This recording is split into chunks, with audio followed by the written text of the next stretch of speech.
Hi guys, it's Kelly here and I am back with another video. Today's video is featuring some products from Hero Arts. This is the Celestial Bold Prints background, the Space Window, these are I think the Celestial Fancy Dyes, and then the Stellar Florals. I had originally had a totally different game plan for this card. So I am using the Hero Arts Luxe watercolor paper, and I just cut it in half to have an A2 size card.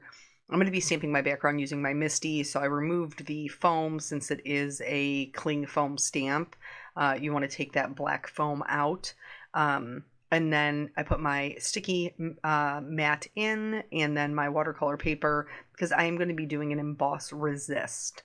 So I line my stamp up, go ahead and pick it up with my door, and then I'm going to treat it with my anti-static tool and white heat emboss it, so white on white. Like I said, totally different game plan. If you are a person who, before I get too far into it and forget to mention it, if you're a person who's into like still shots and likes to see it in more of like a blog format, this card is actually up on the Hero Arts blog today, just sharing the video on my channel. So I'm inking this up with the Hero Arts Unicorn White Pigment ink.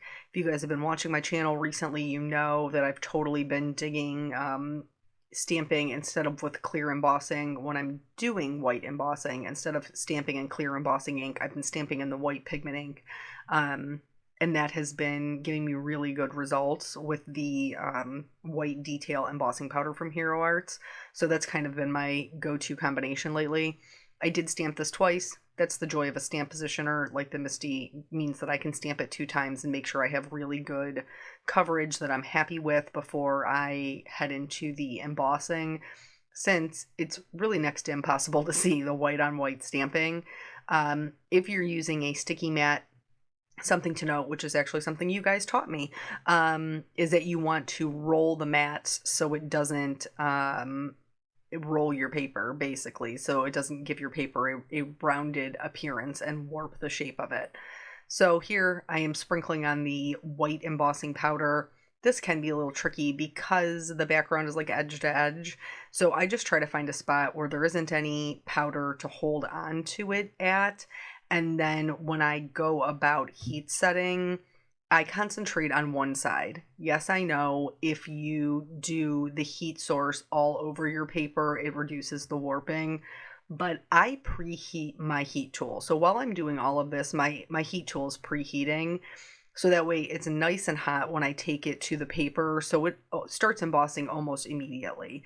So I can emboss this whole end here and then give it a second to cool down. You'll see me kind of check it to make sure the paper isn't too hot before I pick it up. But then that embossing powder is set and I can pick it up and I don't have to worry about moving it. And it just makes doing the all over backgrounds a little bit easier. So let's talk about my original game plan. My original game plan was to do a watercolor background and then put the little like die cut space window out of black over top of it. And I thought that that would look really cool with like this celestial bold print in the background. But then I loved the background so much that I could not cover it up. And so I had to change. I changed my game plan. I'm using a couple of reactive inks. This is a watercolor background, so it's important that we use the reactive inks because they work with water. This is the easiest watercolor background you will ever do. I am literally applying the ink directly from the ink pad. I'm using just like the corner of the pad, and I decided to go clockwise in like a triangular kind of shape, and I just picked colors that I thought would look nice with the celestial theme, as well as colors that would work together next to each other. So I started with Berry Smoothie, and then I went to Grape Slush, Blue Hawaii Splash, and then Blue Raspberry. And all of them are like, they'll play really nice together, no muddy colors, anything like that. So just keep that in mind, that when you're doing something like this, you don't want complementary colors, you want analogous colors, and all that means is just that they're next to each other on the color wheel. So once I have all of them down, all I'm going to do to get my watercolor background is just spray this thing down. just going to add a bunch of water right over top of it. If you have a watercolor board, you can tilt your board. I'm just going to pick up my paper and move it around so that they're kind of mixing together. You can see I have a ton of extra water on here, so I'm just kind of letting it drip off, and then I'm going to go in with a baby wipe and just take it along the edges to absorb any of that extra moisture. You certainly don't have to do that. If you wanted like the pools and the puddling, which does look really cool, then you could just leave it and let it dry. I did not heat set mine because I was worried about my embossing powder melting, so I just let mine air dry. But while it was still damp, I did go in, just because you guys know I like a lot of color variety. It's not a state secret, okay? Like, I like a lot of variety in my coloring, in my ink blending, in my watercolors. So here I've just kind of put my reactive inks, just a couple of them, down on my glass mat. And then I sprinkled on first some clear water, just spattered it on with my paintbrush. And then I picked up each one of these colors and spattered them on. And if you do it while it's still wet, they will kind of bloom out into each other. Same thing with the clean water. If you do it while it's wet, it will kind of bleed out and leave like a little bleach spot, which I think is fun and adds a little bit extra to the background. I set that aside to dry. While it is drying, I went through, and this is the space window. I cut this out of our pitch black cardstock, the Hero Arts pitch black cardstock. And then I'm also going to use the white glitter paper. Hero Arts has them, it's called Glitter Paper Basics. There's a black and a white in that set. And so I'm going to cut out these stars from the glitter paper for a little bit of added shine. If you don't have glitter paper, you could also use just white cardstock and glitter paste. When the background dried, it was a little lighter than I liked. I like a bold background. You could certainly leave it, but in order to make it a little bit bolder, I decided to go back in and do the same thing. Now the background is completely dry, so I'm just going in and reapplying it directly from the ink pad to the background the same way that I did the first time. All the same colors and all the same spots. I'm just trying to darken up that color because the Emboss Resist is going to show better if the color is darker. And then I just did the same thing. I hosed that baby down and then moved around the colors. Here you can see how some of the colors are pooling around the embossing, and it looks so cool. Like, to quote Jen Shirkus, it looks wicked awesome. Like, I was so happy with the way that this came out. Again, I just kind of sopped up the extra water. I just held it to one side and then ran my baby wipe along the side to absorb it. And then I set it aside yet again. Oh, I'm lying. I did do the spatters again. I think this time I just did the berry smoothie and the blue raspberry. So just the pink and the teal, while it was still wet again, so that it would, I apologize. My phone is normally on vibrate. Just so that it would kind of bloom out into the background. And then I set it aside to dry. We're going to come back to it before it's completely dry, but we'll talk about that when we get there. So for the sentiment, this sentiment says, "You are the best thing in the universe," which I think is so, I don't know why it struck a chord with me. I thought it was super cool. So the reason that I chose this sentiment is because my intention is to give this card to my son. So I think oftentimes, like with card making, we think about making cards for people outside of our home. But my kid, and yes, I am probably biased, is a fantastic big brother. He's always helping with his sister. He's always helping around the house. He's always helping my mom and dad when he is at their house. And he's been, doing basketball and doing really good with his schoolwork. And so I just thought that this would be a nice way to give him something, to tell him that I'm super proud of him and the things that he has been accomplishing and the character that he is developing. And so that's what I'm doing with this card. So here, it's not completely dry yet. I went in with some of the white shimmer mist from Hero Arts, and I just took out the nozzle and kind of spattered it over top of it. And some of it'll bloom in places, and some of it'll, because it's already dry, won't. And I thought that that was kind of a fun way to get a different look. I wanted to show you, this was my original intention with the card, which I do think looks pretty cool and dramatic with like that black window background, but that's not what I'm going to do, y'all. Look at this background. How could I cover this up? Like, I just love it so much. It's so pretty. So there is a Hero Arts has You're Magical. This is the stamp set. There's dies that match in the bundle. I only used the dies. And I had actually, the reason I didn't show you me cutting them out is because I had already cut them out. I had already cut them out. These were my extras that I had already.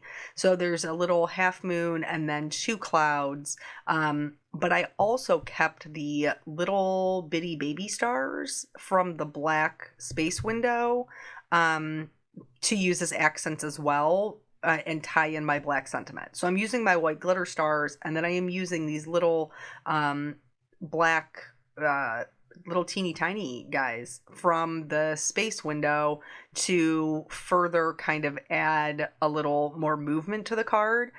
And look at me voluntarily using dies and no stamps. Aren't you proud of me? I am proud of me.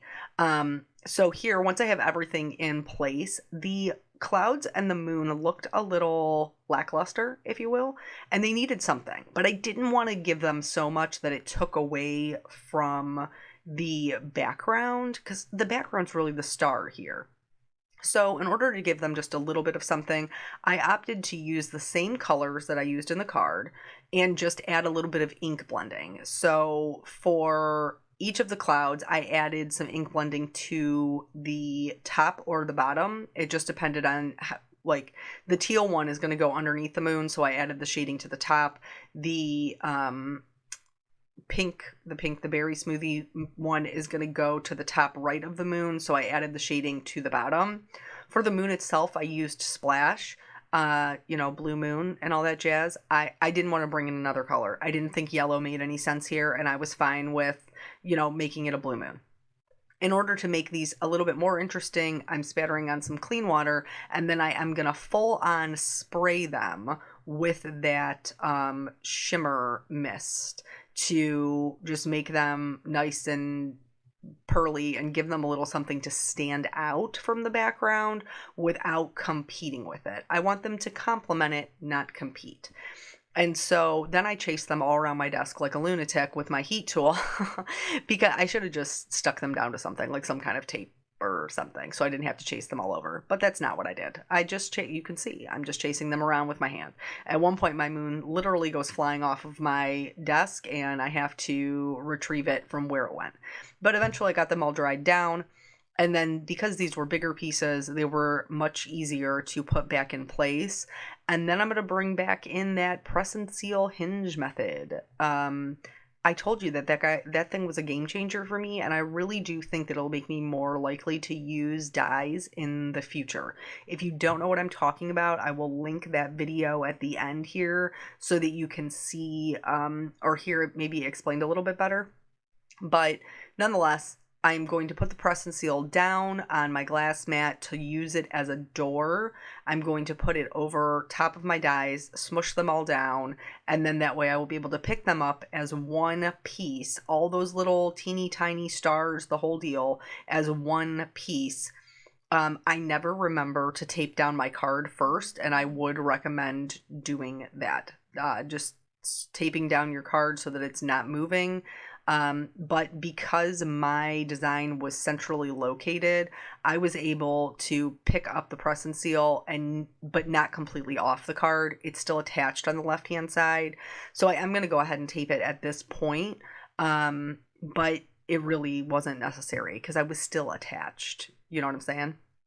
So yeah, so my intention is to write my little peanut butter a note in this card and then put it in his bedroom for him to find, so that he knows that I appreciate him and his efforts, and that I'm super proud of him and all of the things that he has been accomplishing lately.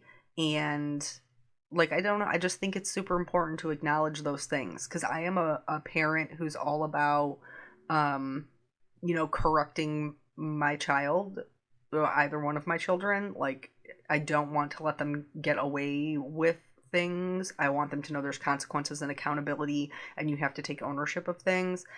But in the same token, I also want them to know that the things that they do that are good and that are maybe not necessarily tangible, like behavior, is recognized, is acknowledged, is appreciated.